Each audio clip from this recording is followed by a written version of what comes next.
Assalamualaikum warahmatullahi wabarakatuh. Di sini saya akan menjelaskan tentang teks eksposisi. Yang pertama ada pengertian. Pengertian teks eksposisi adalah sebuah bentuk teks atau tulisan yang memuat tentang informasi maupun pengetahuan.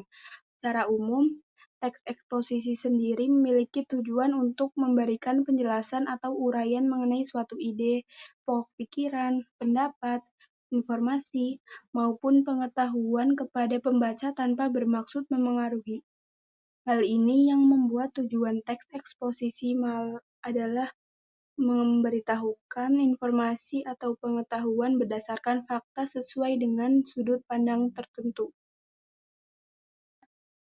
Tujuan teks eksposisi adalah untuk menyampaikan informasi kepada pembaca melalui sudut pandang tertentu. Dengan tujuan teks eksposisi ini, maka pembaca akan mudah memahami makna serta pengetahuan yang terkandung di dalam teks tersebut. Selanjutnya ada ciri-ciri teks eksposisi. Yang pertama, memberikan informasi atau pengetahuan. Yang kedua, menggunakan bahasa yang baku. Yang ketiga, berisi tentang sebuah fakta.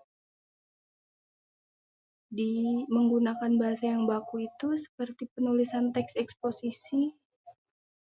Bahasa baku yang dimaksud seperti kata-kata yang sesuai dengan KBBI, kalimat yang sesuai dengan PUEBI, dan sebagainya.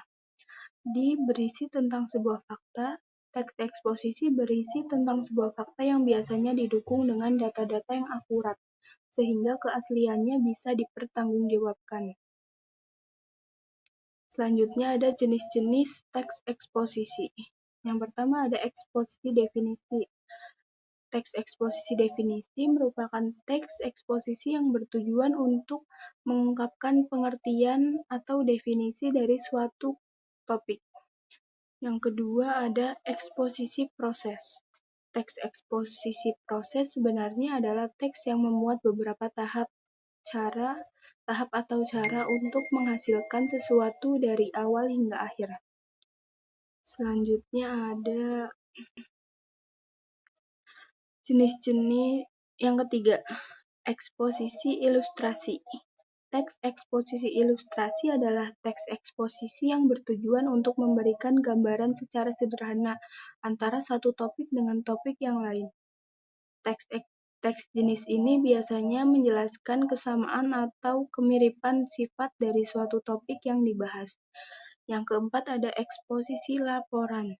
Teks eksposisi laporan merupakan teks eksposisi yang memiliki tujuan untuk menyajikan suatu laporan dari sebuah peristiwa atau objek tertentu.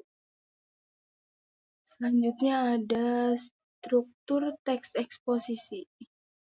Yang pertama ada tesis, yang kedua rangkaian argumen, yang ketiga penegasan ulang. Yang pertama tesis, bagian tesis adalah bagian pertama sekaligus pembuka dari teks eksposisi. Tesis sendiri dapat dipahami sebagai bagian yang memiliki fungsi untuk menyajikan pengenalan isu, masalah, gagasan utama, hingga pandangan penulis secara umum terkait topik atau masalah yang dibahas. Tesis juga bisa disebut juga sebagai pernyataan pendapat. Yang kedua ada rangkaian argumen.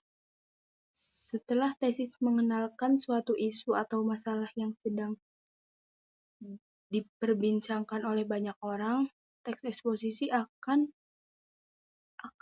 melakukan dengan rangkaian argumen. Rangkaian argumen dapat dipahami dengan pendapat berupa alasan yang logis, informasi sesuai hasil data yang terjadi, hingga pernyataan para ahli. Yang selanjutnya ada kaidah kebahasaan teks eksposisi. Yang pertama ada menggunakan kata-kata teknis, misalnya sektor kehutanan, penebangan liar, hutan lindung. Yang kedua ada menggunakan kata-kata yang berkaitan dengan argumentasi, misalnya jika, karena, dan sebab. Yang ketiga ada menggunakan kata-kata yang berhubungan dengan kronologis, contoh akhirnya, namun, kemudian, Yang keempat ada menggunakan kata kerja mental. Contoh, menyimpulkan, mengharapkan. Yang kelima ada menggunakan kata-kata rujukan. Yang keenam ada menggunakan kata-kata persuasif. Misalnya sebaiknya, perlu, harus. Yang ketujuh ada menggunakan kata-kata denotatif. Yang terakhir ada langkah-langkah membuat teks eksposisi. Yang pertama ada menentukan tema, yang kedua mengumpulkan sumber untuk bahan tulisan, yang ketiga membuat kerangka tulisan, yang keempat mengembangkan kerangka tulisan. Sekian sedikit materi dari saya, kurang lebihnya mohon maaf. Wassalamualaikum warahmatullahi wabarakatuh.